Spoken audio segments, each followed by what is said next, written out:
You're listening to JTE Movie Thinks. Is that the title? Is that correct grammar? All right, we'll go with it.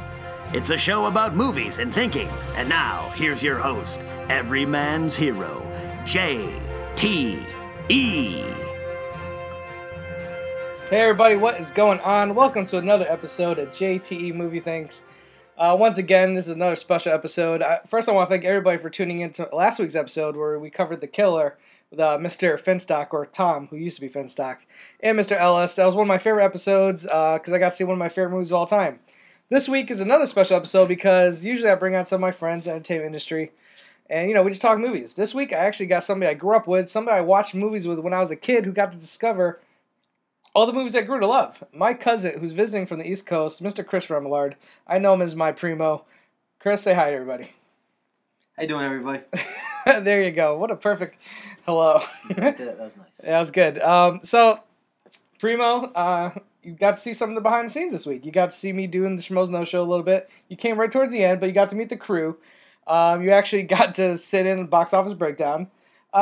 Let me ask you first, before we get into the movie thing, what's your whole take on Schmoville and the whole Schmo crew? It's pretty nice. I liked it. Yeah, you liked everybody? Yeah, it was pretty cool. Who was your favorite out of the Schmo crew? Because you've had limited, you only met him for briefly. We went to Chili's. You met Ellis only for a short period and he took off.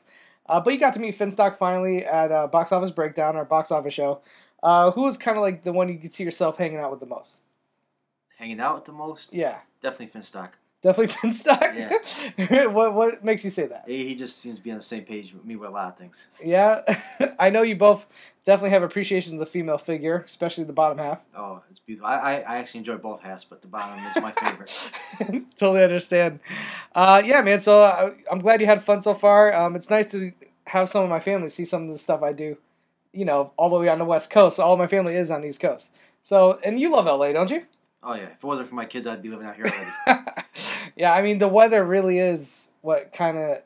it just makes you feel better about life in general because you go outside, it's sunny. I do not miss the gloomy, rainy, snowy days of East Coast. No, Connecticut makes me want to kill people. I bet yeah. It's like you hear like in Seattle there's a lot of suicides because of it rains all the time and it's gloomy. It just feeds depression. So I wonder if that, but at the same time, a lot of people come to LA with their dreams, and they probably kill themselves because they can't make it. So I bet suicide rates are pretty equal. I went on a dark tangent there, and I'm going to revert back to movies. Yeah. All right, man. So you know how this show works. Or I hope you do. No, I don't. But... Yeah. Basically what I do is I bring people on, I say, what's the last movie you watched? Whether it be theater or at home. But we're going to take theater away from you because since you've been here visiting with me, we've gone to the movies. We saw It Follows, a very good indie horror film that's out right now, which you enjoyed, right? Oh, yeah. Definitely a good movie. It's a good ghost story. Definitely. We debated about the sex, nude scenes in it. Originally, I didn't think there were any nude scenes, but then you pointed out to me there was. There was actually a lot. They even showed some bush. Exactly. But they were like dead ghosts. It was ghost bush. They were kind of cute dead ghosts. It was ghost bush, so I didn't really count it. You know what? Because the girls you got in LA are gorgeous. They kind of resemble the girls that are from Connecticut. Okay. So to me, that looked normal. Oh, man. I hope any Connecticut female listeners, I apologize. In a good way. In a good way. That sad, depressed look, I guess you could say. Okay, gotcha. All right, so what's the last movie you watched, not with me, not in a theater, but you sat down at home, whether it be your Blu-ray collection, whether it be on Netflix, or on your phone while you're at work? What's the last movie you watched from beginning to end? And I have no idea what this is going to be, and I'm really curious. Birdman. You saw Birdman? Yep. With Michael Keaton? Yep. Holy crap, okay. I bought it from the gas station. Did you really? Yes, you bought I it did. from the gas station? Okay, this is shocking to me. For $2. $2? Wow, is that cheap? Yep. Was this a red box? Nope. Holy crap. So, Michael Keaton movie Birdman, which won Best Picture this year at the Oscars. A little shocked to hear that. Okay. You're a little shocked to hear that, yeah. For people who don't know, my cousin is very much into the horror kind of suspense films. You love old school horror movies. You love new school horror. You love even like the B kind of movies that are horror and gory. Yeah, horror is where it's at. Yeah, you would do great on a podcast here we do called The Horror Flicks, run by Copsy and Coder. I called him Coder. His name's Cody. Oh my God! If you're listening to this right now, tweet Cody on Twitter at the real Cody Hall and tell him JTE just called you Coder. Because that might be the greatest slip-up I've ever done. But yeah, so you're really into the horror films. And let me ask you this. Birdman, what drew you to even want to see it? Was it because of Michael Keaton? Yeah, partly because of Michael Keaton, but I like all kind of movies. I just like horror the best. Yeah. And I'm a huge Michael Keaton fan. You and I grew up watching Batman. Oh, yeah. What's some other Michael Keaton films? Like Beetlejuice? Are those the ones you really like? The Dream Team. Oh, The Dream Team. A very small-known film, which... not a lot of people I talk to really know about, but it's one of those movies we grew up watching all the time. That's an amazing movie. Yeah, it's like One Flew Over the Cuckoo's Nest meets Ferris Bueller's Day Off. Yeah. It's Mike Keaton with all these crazy guys. I think Peter Boyle's in the movie. Very good, kind of a B movie under the radar. That's back when, movies went straight to VHS. Actually, I do think it went to theatrical, but it was one of those things that came and went. It was gone in a heartbeat. But yeah, so good movie. So, all right, so you saw Birdman. What did you know about the movie before you watched it? Did you know anything as far as like the Oscars and stuff? I knew absolutely nothing. I thought it was a guy, like a superhero movie. Oh man, okay, I could kind of see where this is gonna go. I thought dude had powers, could fly around, whatever. So you were expecting the full on like Michael Keaton in Batman mode kind of deal? Yeah, I was thinking it was like a retro Batman kind of thing. Oh no. Okay, so all right, well this is gonna be really interesting. All right, so you got home, you put the movie in. When did you start? I actually watched it at work. Oh really? While you work, and for work you drive. No, not that job. Oh, another job. The crazy okay. house. All right, you also work at a crazy house where you basically just make sure people don't get out of line. Is that a good? Or escape, or yeah, do something horrible. You're one of the orderlies from One Flew Over the Cuckoo's Nest. Pretty much. Okay, so you sat down, you watched this movie. How far into the movie did you start to realize this is not exactly what you thought it was going to be? I don't know, because it kept giving hints that maybe he did have powers. Yeah. So I was thinking, this guy got a really shitty life. And then, real depressed and whatnot, and I was thinking, okay, maybe halfway through the movie, because his little psychotic second personality there might take over? Yeah, and he was going to start, get it going. Get it going, but didn't really go that way. It didn't go anywhere. This movie is, before it came out for me, like, I'm very familiar with the director. He did 21 Grams, Maros Perros, which is a Spanish film, which I think you saw. I saw 21 Grams. Yeah, you saw 21 Grams. That was Sean Penn. Maros Perros is the movie where this guy, like, brings a fighting dog, to live with him, and it kills all his dog friends. I did not see this. Okay, it's a 3-part story. It's very good. Jesus Christ. I think you would like it. But one of the things that's really important about this movie is it's all in one shot. Did you notice this while you're watching it? Where like it didn't really cut. Like, most movies have a cut where it cuts to camera 2, camera 3. This movie all kind of flows in like one shot. Did you realize that while you were watching it, kind of? Nah, I mean, it looked like there's cutscenes to me. I don't believe there's that. I mean, the movie's famous for not really having many cutscenes besides like maybe the very first couple minutes. If you watch, I definitely noticed it followed Michael Keaton a lot. Like it just all the way through. But yeah, there were some scenes where it kind of went from one point to another.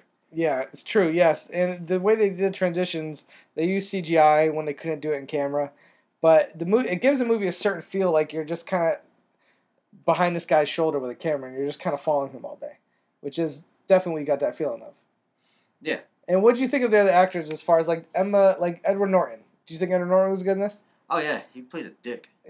He did play a dick, and then Michael Keaton again was good. I mean, the acting was all good. It was great acting. Mm-hmm. It was just not what I expected it to be. Okay, knowing that it's not what you expected it to be, did you like the movie?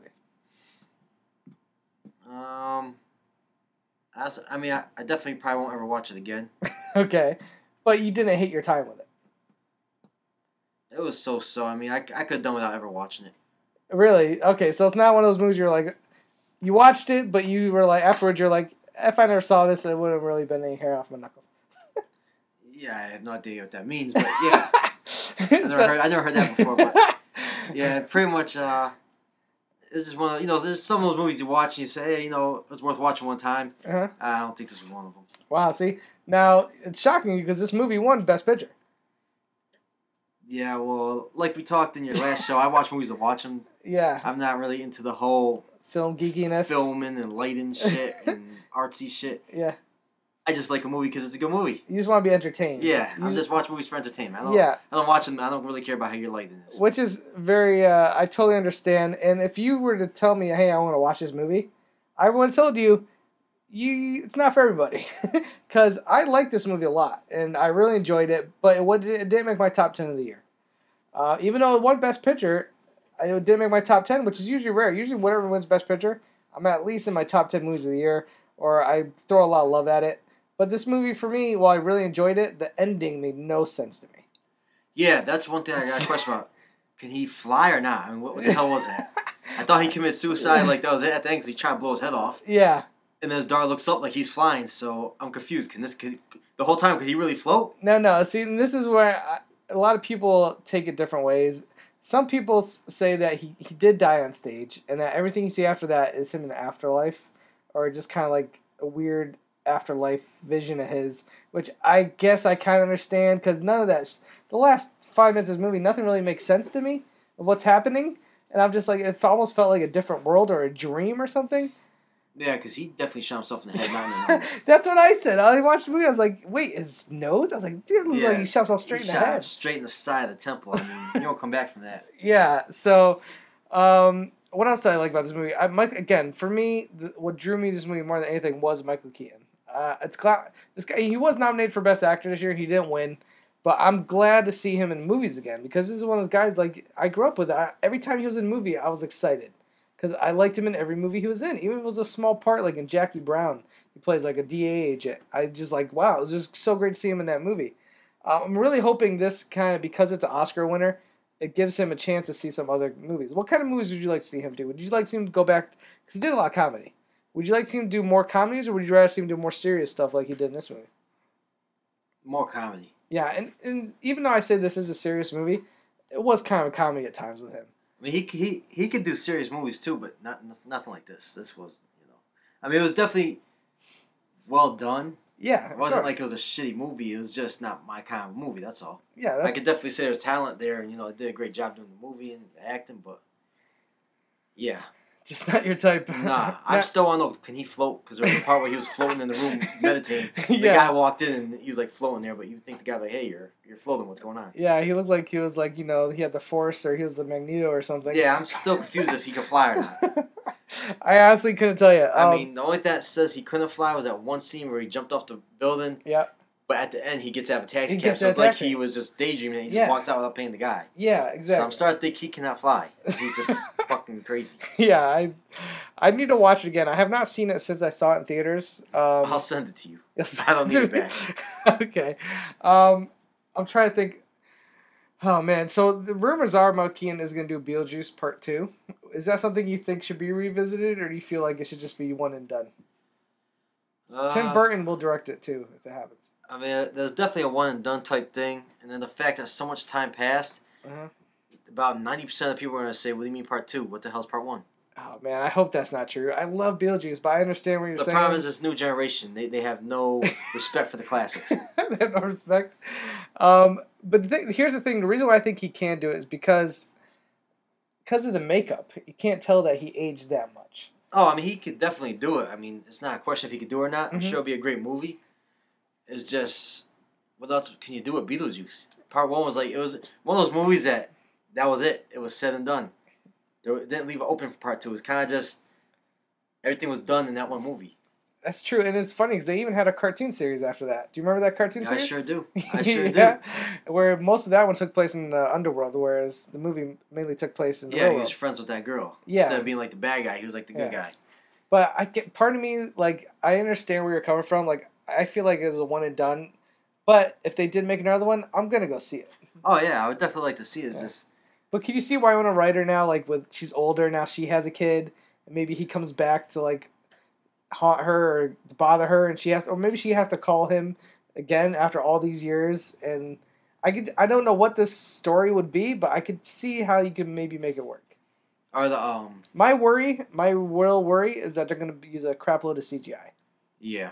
Is Gina Davis another guy gonna be in it? Oh, Alec Baldwin? Yeah. I don't think so. I think it would probably just concentrate on one. He gained a lot of weight. Yeah, Alec Baldwin? Yeah. Yeah, he's not what he used to be. But, like I said, if you concentrate on Winona Ryder as a grown-up now, I think it could work, but I don't know. Who knows? I also will say about Birdman is this is the best movie Edward Norton's done in a while. He hasn't done very many movies except Incredible Hulk that I can think of.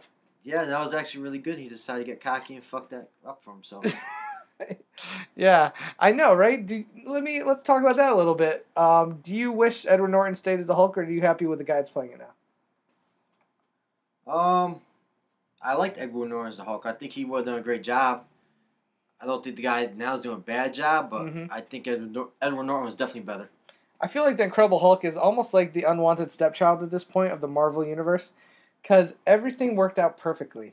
They released all these movies separately, and they all turned into this one amazing Avengers movie, and it just worked perfectly, except for that one actor change. Now, that's not the only actor change I have that I didn't really like, was an Iron Man. You had Terrence Howard as War Machine. Yep, another guy getting cocky. Yeah, and then Don Cheadle, who I like. Don Cheadle's a good actor, but I still feel like he's not War. For some reason, I still see Terrence Howard as War Machine, even though Don Cheadle's done it twice now. So it was up to you. Would you have kept Edward Norton, and would you have kept Terrence Howard? Yep, I would have kept the originals. I think because that's how I see it. Like, the bottom line of these actors, and I hope you're listening to this. You guys are fucking millionaires. You're doing a job. Stop getting cocky. Just doing what you're told. You're getting paid to do a job. You're not getting paid to have your extra input. You're not getting paid extra money. Dude, how much money you make? Just do your job. Yeah, and Edward Norton's famous for when he's on a movie, he likes to let his voice be heard, like whether it be the editing bay or the producers. He's not just one of those actors who's going to sit there and do what he's told. He really wants to be involved in the whole process. And a lot of times there was a lot of, arguments with him in the Incredible Hulk movie. Like, apparently he wanted a totally different edit. He wasn't happy with the edit that went to theaters. And because him and Marvel had those, I think, arguments was the reason why he did get replaced. Yeah, but the whole point is they're paying you to play a character, play the character. I understand there's some movies that, okay, your input, they want it and it works, but dude, you're an actor. You're pretend to be something else. It's your job. Yeah. You know what I mean? They wrote the script what they want. They're paying you to do that. Yeah. That's one thing I don't understand about these people. I mean, make me an actor. I'll do what the fuck you want, man. Yeah, if you could play any superhero in any DC or Marvel, who would you like to play? Do I gotta be a superhero? Would you rather be a villain? Yeah. All right, if you could be any villain in DC or Marvel, who would you be? Apocalypse. Apocalypse? Oh, man. Really, Apocalypse? All day long. It's funny because this movie Birdman really is kind of a satire about not only Broadway plays, but superhero movies. Because this guy, just like in real life, was playing Batman. And instead he played Birdman in this movie. Obviously, yeah, he was like a retarded Batman. Yeah, exactly. So, because, we can only talk about Birdman so much, let's talk a little bit about what the movie was saying about how maybe, shouldn't be so many superhero movies. Some people argue that. Some people say that it's saturating the film industry because all the movies now, you don't get a lot of movies like Terminator 2 or, like Pirates of the Caribbean 1. Like, these movies that were originally kind of original ideas, all we're getting these days are getting comic book movies. Do you feel like there's too many of them now and or there's not enough? Or do you just feel like there's just right amount enough? Are you tired of superhero movies? Nope. Okay. I mean, if they're done right, yeah, they're great movies. Yeah. Everyone loves them. Why not keep doing them? I mean, yeah, keep making different kind of movies. Don't put all your eggs in one basket, but they're great movies. But just to be fair, you are a comic book fan. Yep. You love reading comic books, so to you, this is like dream come true. For me too, by the way. Yes and no. How so? Because as a comic fan, a lot of these movies, they really screw up the characters. Like, okay, give me an example of a character. Thor. Oh wow, okay. Now, see, I only know Thor as a Marvel character, but I never read the comics as much about him. So, when I saw him in the movies, I was like, yeah, that seems about right. But you're saying that is not the Thor you know. No. And what is the big difference between the Thor in a movie and the Thor in a comic? The Thor in the movies is just more comical and laid back, and he's almost like the college jock type. It kind of reminds you of. Okay. Just the popular, good-looking guy, whatever. Just you know what I mean? Like in the comics, this dude's pure intensity. He's not fucking around. Okay. He's all business. He's what I mean? Like It's just when you read the comics and you see how intense he is in the comics, and you expect to see that on the big screen, and it's like, who is this guy? Who is this pussy? Was this like Thor's little brother? Oh, so he doesn't have the same. I don't know how to say this. So he doesn't have, like you said, he doesn't have the same intensity. He's much more straight to the point in the comics, or is? I mean, there is some funny parts of comics about it. It's just the way he talks. The comics are funny. It's like he's all serious all times. In the comics, he doesn't. No, he does joke a little bit, but it's just what's funny is how he talks. You know, just that medieval type talk. But in the movies, it just seems he's more comical, laid back, and haha. Where in the comics, he's a lot more violent, I guess you could say. Okay, so they're not. Do you think that's because of the PG-13 rating, or do you feel like it could be portrayed on PG? No, I mean you could totally portray it on the PG-13. Okay, so it's just when he goes to fight guys, he just got that smile on his face, like, haha, you want to fight me? Mm-hmm. Where in the comics, he's just a lot more intense about how he does things. He's like, I'm going to destroy you. Yeah, he pretty much like, I'm going to destroy you, but but like in the movies, he almost talks normal. Okay. In the comics, it's just the way he talks. It's funny and brings an intensity to it, just the way he comes out his mouth. And another character you told me that didn't really present the character enough to you was last year's one of the biggest hits of the year was Guardians of the Galaxy. Oh yeah. And I remember when this movie first got announced, I was like, "Who the hell are the Guardians of the Galaxy?" And the first person I called was you, and I said, "Who are these Guardians of the Galaxy?" And I never heard of them, and you told me. About the guys that made up the team, and you told me about this guy Drax, who's just like a badass, who's out for revenge. And when you told me what he was like he's almost kind of like a Wolverine to the group almost. He's just this badass who wants to fight everybody. Yeah. And then when I saw the movie, I was like, he's like a big retard. That's a tough word to say. He wasn't as intense, like again as you were saying earlier with Thor. He came off as a comic relief, and you're saying in the comics he's not so much that? No. I mean, don't get me wrong. These movies are great. I like the movies. It was a little disappointing being a comic fan, seeing it just to keep up the par. Like, the whole story of Guardian of the Galaxy I read was when Annihilus, Annihilator, whatever the hell his name is, was taking over the universe. They all got together, and it was just the same thing. Drax was just a machine. He was like a monster. He's just there to destroy. Yeah, that's why it's called Drax the Destroyer. You know what I mean? Like, yeah, and you didn't. So in the movie, he didn't come off that. He didn't really. I mean, he got his ass whooped by Ronan in like a couple seconds in that movie, and he messed a couple dudes up. But I never felt intimidated by him so much as I did just like, oh, this guy's kind of comic relief. Yeah, I mean, for example, according to the comics, that one. The whole point of him was to destroy Thanos. Mm-hmm. How the hell are you going to destroy Thanos, but you can't beat a Ronan? Yeah, that's a good point. He's aiming a little high there with that, isn't he? Yeah, that's like, you get bitch slapped by Ronan, but your main purpose is to kill Thanos? Good point. You live in a fantasy world. So let me ask you this, because you are such a comic book fan, in the last few years, with all the comic book movies that have come out, what movie do you feel like got closest to what you read in the comics? Is there one? I guess it's a good question. No, not really. I mean, they all come close to a certain point. It's just, I guess for whatever reasons, they got to change some things for the movie. Mm-hmm. But, of course. No, it's rough when you read the comics and you got an idea what a character is, who they are, what they're supposed to be, and the movie just dumbs the character down big time, or changes the whole story up. So give me like one of your favorite, like what was one of the better comic book movies the last couple of years, whether it be DC or Marvel. Even though, a perfect example, I'm not a big DC fan. Yep. So, I loved Superman, the new one that came out. The others were garbage. Yep. Except for Christopher Reeve. And Batman. I love the Batmans that they just did. I love the first two, then when they got all crazy circusy, they were retarded. Oh, you're talking about the Tim Burton, Schumacher the first two. Yeah, with, Tim Burton movies with Michael Keaton. Yeah, Mike Keaton were awesome. Yeah. After they got retired, but the new ones they just did with Christian Bale, I liked them all, even though the last one seemed like you could tell Christian Bale wasn't into it, but I still enjoyed it. Because of Bane. Because of Bane, basically. Bane was the best thing. Yeah, that's pretty much why. I mean, the movie had a lot of problems, I thought, but Bane is the only reason why I revisit that film.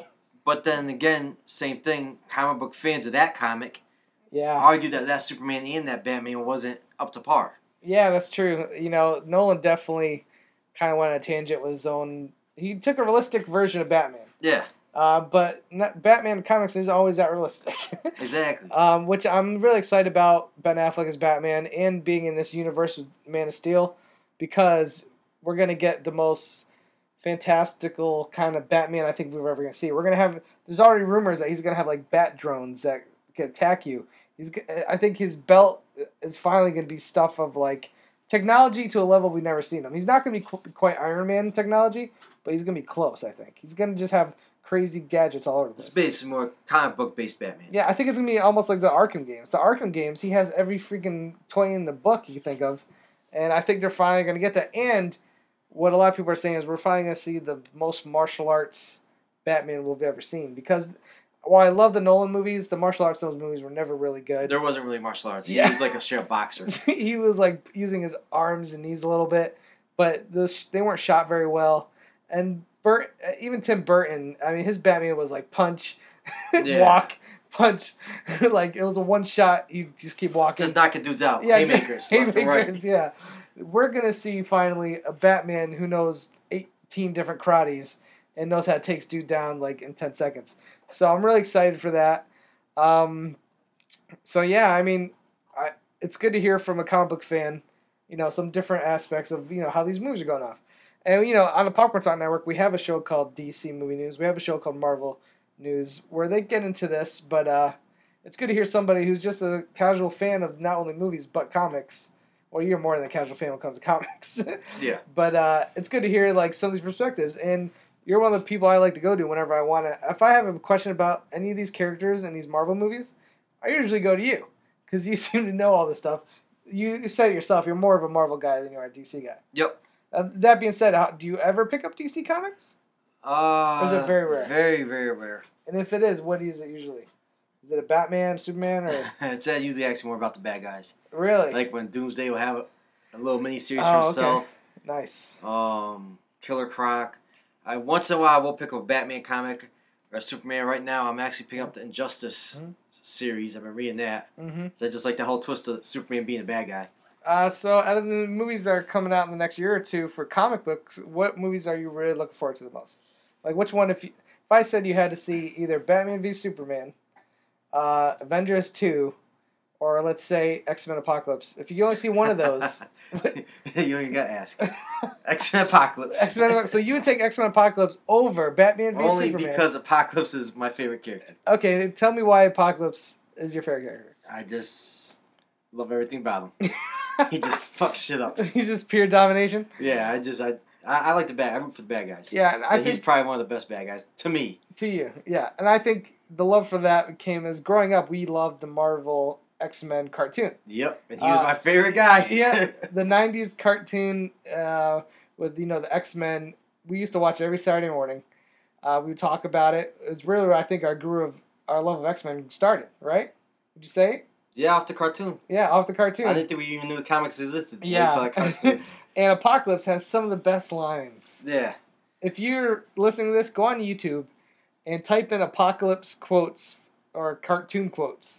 And there's actual videos of just like Apocalypse delivering like the most like I don't even know how to say it, like intense, like, you know, humans are but insects that I could step on. Just real ridiculous one-liners that are awesome. Yeah, it's almost like if you're about to get in a fight in real life and you're that confident you will win the fight, you want to use one of these lines on someone. Exactly. I would love to see somebody actually use this line in a real fight. Yeah, I mean, you got to make sure you're going to win because it's going to look really bad if you don't. Yeah. Oh, man, so good. So, yeah, X-Men Apocalypse. Are you a little worried how they're going to portray Apocalypse? I sure am. I sure am. Why is that? Do you feel For like... all you listeners, do not be in the theater I'm in when this happens, because if it sucks, I'm going to burn it down. Do you like the X-Men movies so far? I liked X-Men 1 and 2. 3 was so-so. Mm-hmm. Wolverine Origins was pure shit. Yeah, agree with you on that one. I would like to just rape the guy who made that and make him just realize how much he sucks. All right, and First Class? First Class was good. I liked First Class. It definitely looks like they're starting to go in the better direction with that. And then Days of Future Past was Bryan Singer, the guy who did the first two, came back. What did you think of Days of Future Past? I thought that was good. Yeah. I like that also. It looks like they're definitely fixing the flaws they made. Mm-hmm. And Brett Ratner mistakes. Yeah. Guy who directed how part do you two. kill off Cyclops, Professor X? What the hell's wrong with this guy? Yeah, it was idiotic. He's a DC fan. That's what happened. So Apocalypse, I'm really looking forward to it. Oscar Isaac is actually going to be playing Apocalypse, who I think is a really good actor. So I think he's going to be able to pull it off. But again, the way Apocalypse portrayed in comics and cartoon, half of it has to be like CGI, right? I mean, no one looks like that, really. Yeah, you could well, shave you his know head what? and put some makeup on him. I saw a good picture of The Rock as Apocalypse. Oh, yeah, you showed me that. I mean, all you gotta do is put the suit on him. Obviously, it'll be a little CGI, but I mean... Well, Oscar Isaac is nowhere near the build of The Rock. Yeah, so I don't know how that's gonna work. I'm curious if they're gonna... I feel like either he's gonna be a skinny Apocalypse or he's gonna have a big CGI suit on. It's gonna be like the Hulk, just a big CGI thing walking around. Well, Apocalypse ain't Hulk size. He's just about there. He can because in some of the comics and cartoons he could grow big or tall. Yeah, but he's like, I think he's like 8 or 12 feet tall, just on his own. Oh, I didn't know that. Yeah, just on his own as normal. He's already tall as shit and he's huge. Jeez. And also, just 2 days ago, Hugh Jackman announced that he'll be playing Wolverine for the last time. But it's been confirmed that it won't be an Xmen Apocalypse, which he might still have a cameo in. But he's going to do one more solo Wolverine movie with the same director who directed the Wolverine. And apparently it's going to be his last time as a Wolverine. Are you ready to see him go as the Wolverine? Yes and no. Yeah, I mean, I love Hugh Jackman's Wolverine. I love him as Wolverine, but you gotta understand, he's getting older, and just, you gotta think about him. I mean, what he's got to do to keep his body in that shape. Yeah. I mean, that's a job in itself. Yeah, I mean, he said that, he likes to shoot these movies as close to each other as possible because of just the workout routine and the amount of, protein he has to take. This is not, an actor has not embodied a character to me since Christopher Reeve was Superman. Yeah. He started off as Superman, and that's who, to this day, when I think Christopher, I think Superman. Now, Hugh Jackman's a great actor. He's done great movies, but nobody heard of Hugh Jackman before he was Wolverine.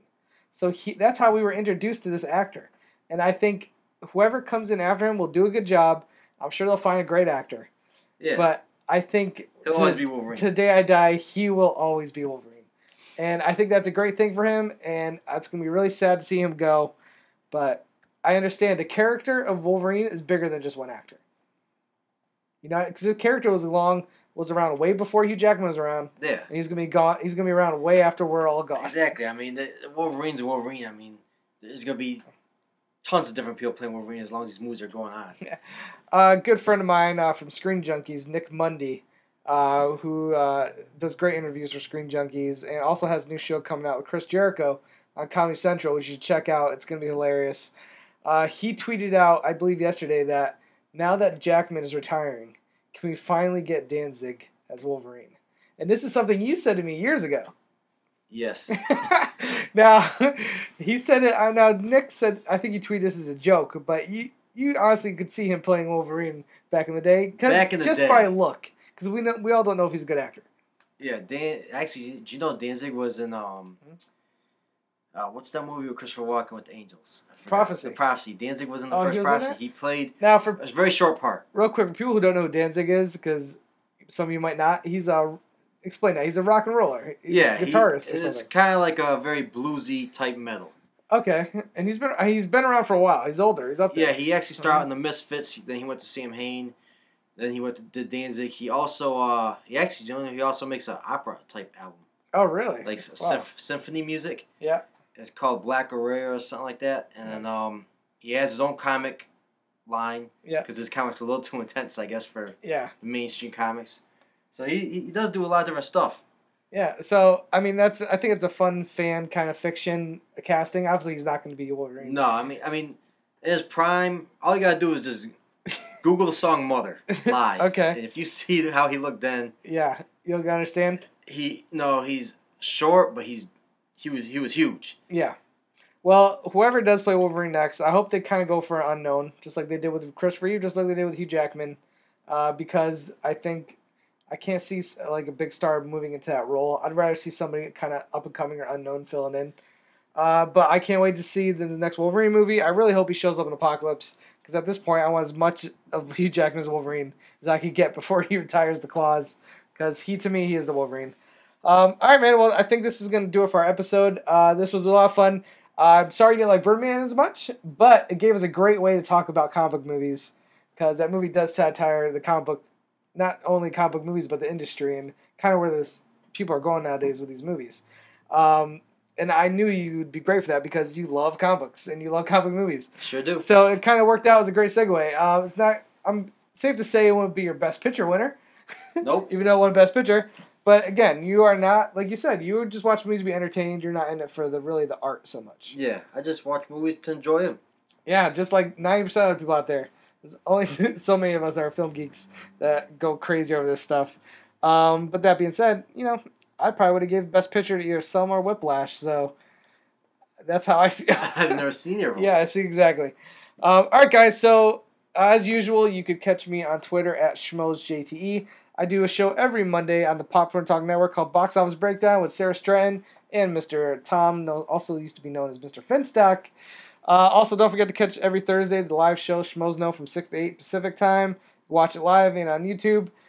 And that's basically it. My cousin here, my primo, doesn't have Twitter. No, I'm not the social media. Yeah, he's not on social media, so you can't really catch him anywhere. Or else I would say, hey, say hi to Chris. But you know what? If you have anything you want to say about my cousin, tweet me, and I'll relay the message. How's that sound? Yeah, I'll tell you guys what. If he gets enough tweets from me, maybe I'll start a tweeter. What do you call it? Twitter? I don't even know what it's called. That's how you know we're related, because I'm famous for my mispronunciations. He said tweeter. That's awesome. All right, guys. Well, thanks so much for listening, and I'll see you next week on another episode of JT Movie Thinks. And oh, yeah, comment on iTunes. And give me a 5-star rating if you feel like I gave you a 5-star podcast. See you guys later.